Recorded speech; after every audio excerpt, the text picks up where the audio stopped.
Hi, Marianne Croce here from Small Biz Vantage and the creator of 3 Day Weekend System and Coaching. And I am so glad to be here each and every week to do these lives. And I do them for a couple of reasons. One of the first reasons I do them for is for you to be able to shift your perspective, your vantage, if you will, the way that you look at your business. Turn that into your competitive edge. And the second reason I do it is for you to be able to take one action item away each and every week and implement it. It doesn't take these really massive changes to make a big impact. Small shifts, small changes can cause a ripple effect. So, question I commonly get asked is, Marianne, who do you work with?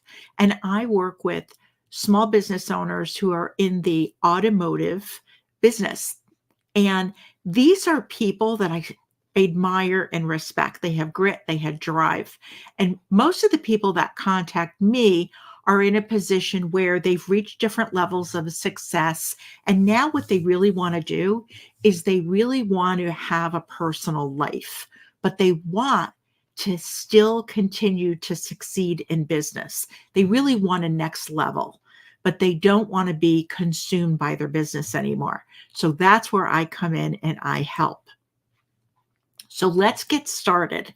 This week's topic is personal and professional growth. And this is really an interesting topic because I know that there is a lot of opportunity to grow in the automotive industry. It's such a huge industry and there are so many different opportunities at every level. But how much growth opportunity do you actually provide your team? So when we think about it, what are you actually providing for your team? Whether someone is new to the industry or they've been in the industry for years, most people want to get ahead at work. And they often wonder how long it's going to take them to move up the ladder or to get where they want to go. So I want to unpack this for you today. Are you prepared to help your team grow personally and professionally? And secondly, what does this look like today? Because the industry is very different today than it was decades ago, and it's continually changing. So that's what I want to unpack. The first part of this is provide a career path. We all want top-notch people working for us. I'm talking to the group here that wants a top shop, right? So we want those top-notch people. And I call these achievers. Achievers want a career path. They also want to know how to win. So the type of shop that sets expectations, right, is the one that's going to succeed, that is going to attract those achievers to be on your team.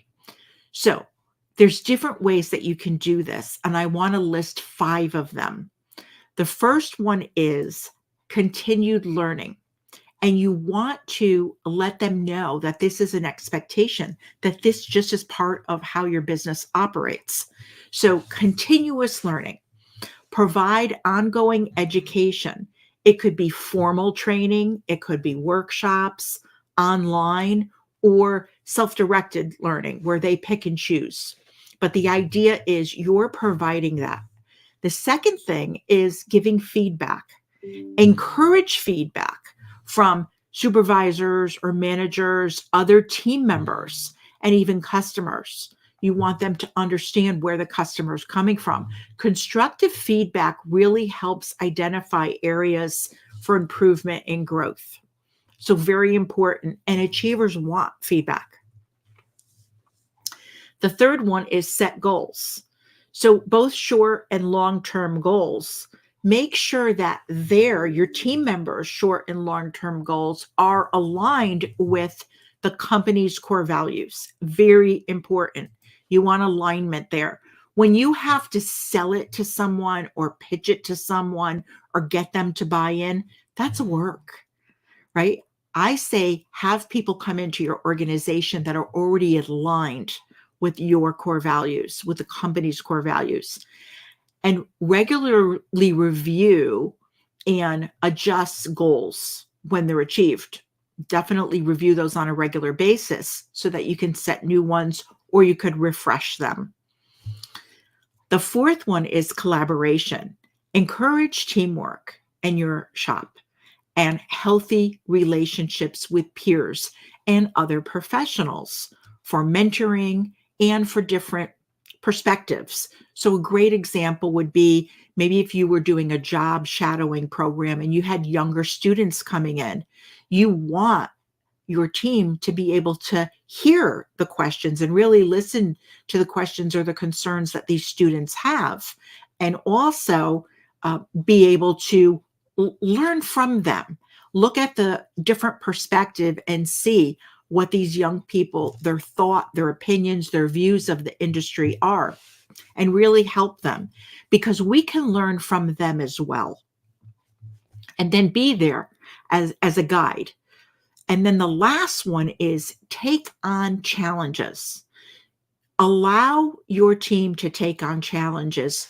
Have them learn their thought process, how they would work through a challenge. Have them share that with others. Because what you want to do is you want them really to develop those skills. You want them to stretch their capabilities and broaden their experiences. So allow them to try new things.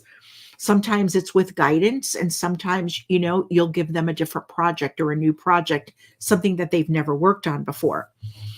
So the idea here is that personal growth, personal development is really not often talked about in the automotive industry. Yet, personal growth is tied to professional growth. I have seen this for decades, no matter which industry I was in, whether I was in corporate years ago, in banking, or now in automotive. When people grow in their career, they have an opportunity to grow personally as well. Now, something that I want to be really clear here on, as an owner or a manager in a shop, you are not responsible for your team members' growth. They have to own that. They have to have the mindset that they want to grow, but you are responsible for providing that opportunity, or any opportunities for them to grow. You are responsible for providing that. Really important to understand the difference. So by focusing on individual team members, you can create the environment for both personal and professional growth. What this does is this leads to greater fulfillment and success in their career. So work can significantly impact personal growth in a variety of different ways. And one of them is they're developing skills, which is really, really important. And they're in a situation where, hi, hi, John, nice to see you here. Always a pleasure to have you. But that's what you're doing. You're actually helping them develop new skills, and they're honing the skills that they already have. So think about, I'm going to just give example of different roles in a shop.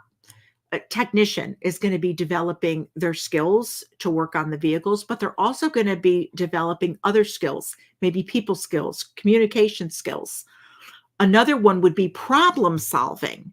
So working through challenges to solve problems, right? That critical thinking and making decisions, overcoming obstacles. This really encourages resilience and adaptability. Interpersonal relationships, right? With team members, vendors, suppliers, customers, all those people. This is a great way to develop those. And it really contributes to you grow personally. Self-confidence. Isn't it amazing to see a team member's confidence really skyrocket? I'm not talking about arrogance. I'm talking about really being confident. really completing tasks successfully, and achieving their goals that they set, and receiving recognition at work for a job well done. Or maybe they had an idea and you're pointing that idea out in a meeting with the rest of the team. This really boosts self-confidence. And over time, they will be able to take on more things because that confidence will really grow and they'll feel more self-assured. Emotional intelligence. This is a big one. They call this EQ. And this is dealing with different personalities. And we all know that there's many different personalities out there in the workplace dealing with, as I said before, team members, suppliers, vendors, customers. There's a whole group of different personalities that are out there. And it's really important to be able to navigate through that and manage stress too that goes along with it. So really this helps with team members understanding themselves. They're self-aware. They know, they start to realize their personality. They start to realize when they get stressed, what type of personalities will maybe set a trigger. And they're like, you know what? I can deal with this. I can handle it. I can work around it. So this really helps them with social skills, adaptability. That's another one. Work environments really require people to adapt to changes. I mean, we've seen this so much in the automotive industry with technology, procedures that we've had to change and update. This really helps with personal growth. And then purpose and meaning, right? When you think about one's work, when they say, I'm really doing a good job, and they take a lot of pride in it, and they know that they're really serving their community, it's amazing. They have a deeper connection with what they do because everyone wants to be part of something bigger than themselves, especially achievers, those top people that you want working with you. So this really helps them and enhances their motivation and why they're doing what they're why they're doing what they do, and their satisfaction. So what I'm asking you today is very, very simply to shift your thinking. Many owners are out there trying to find good help today. That's what they're doing. They're saying things like, Marianne, I can't find good help. I'm really struggling today. What if we were focused more on creating an environment in our business, in your shop, that attracts achievers? What does that look like? Instead of trying to go out and find them, what if you were looking to attract them? People who want to grow personally and professionally. They're out there, but many haven't experienced a professional culture. They haven't in the auto industry. They haven't seen that. They haven't experienced that. They may have had multiple jobs, but they've never seen that before. So don't allow good people to become jaded from their experiences. While work can really be the start for personal growth, it's essential for people to want to grow personally, right? They have to want this. So it really does enhance a lot of different things. So think about all the benefits. These team members leave work at the end of the day and go home, and think about all these skills. Even someone who doesn't work at the front counter normally and isn't facing customers, think about in their personal life how these skills can help them deal with relationships with a significant other, relationships with their children.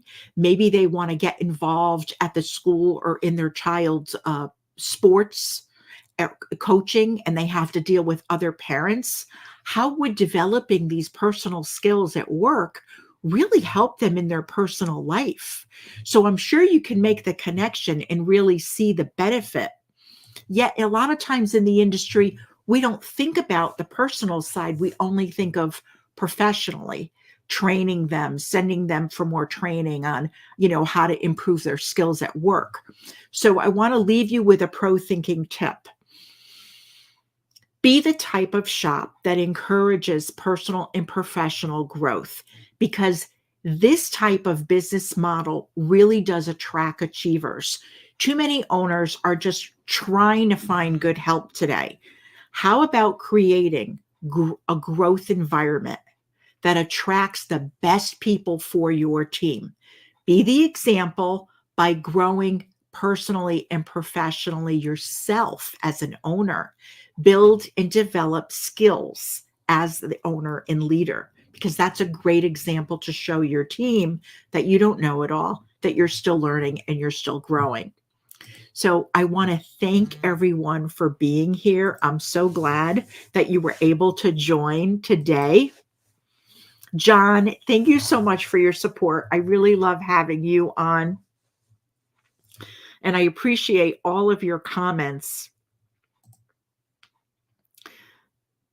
So that's it for this week's Business Leadership in 15 minutes.